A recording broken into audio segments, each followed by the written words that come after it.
Now the other thing that I like to look at, I mean, it's so I should backtrack a little bit. It's not that there's no useful information in the big pots, because there's definitely going to be some hands that that reflect more things about my opponent's range. So, for example, I noticed one here that I wanted to go through quickly. So here I open ace-5 suited, I get 3-bet, and I defend, very standard. I flop middle pair, I call a c-bet, very standard. Turn, he checks. I think that there's a reasonable risk of getting check shoved on this board texture, both by better hands and by, strong semi-bluffs. Not really something I want to do with a hand of my strength. And also, there's quite a few better hands than 5x that are going to check the turn for pot control. So I think that value betting my hand, even if I don't expect to get checked shoved on, is quite thin. So I decided to check behind. The river's a 4, and he leads out fairly big. It's somewhat interesting deciding between a fold and a call. I think that he's going to have,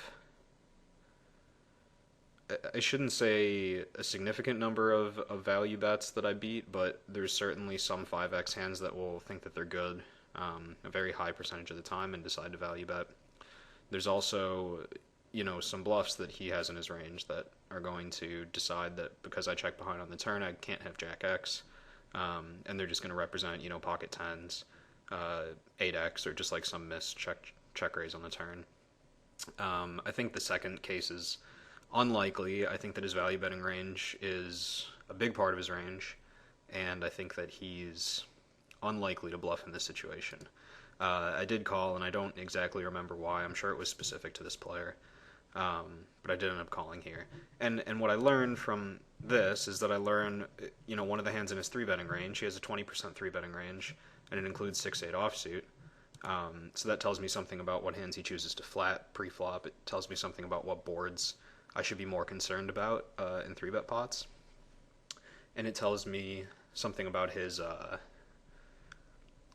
outside of pre-flop, it tells me something about his turn betting range, because him not betting an 8 there makes him slightly more polarized, and should make me more likely to continue against turn double barrels, because it makes his range more bluff heavy when he's not double barreling an 8.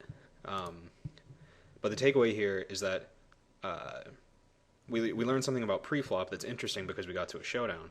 But as we have like a larger sample of hands against our opponent, we don't want to keep looking through big pots to try and find out those things.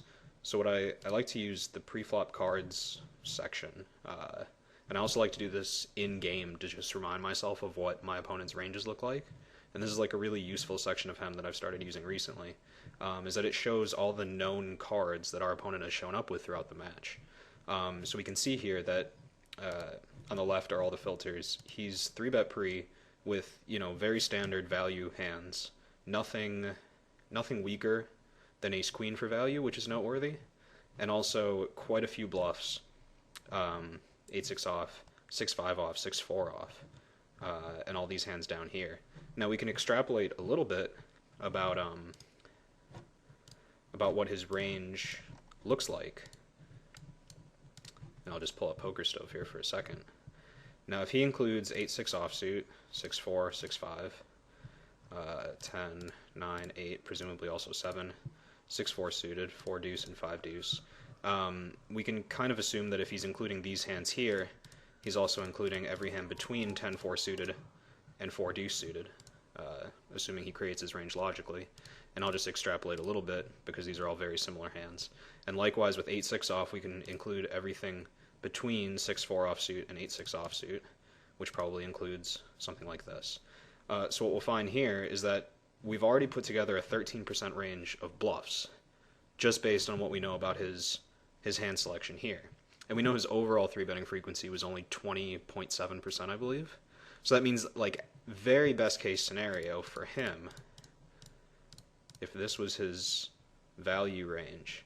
Now, if we have seen him flat anything not included here. Like if we've seen him flat ace jack, for example, or king queen.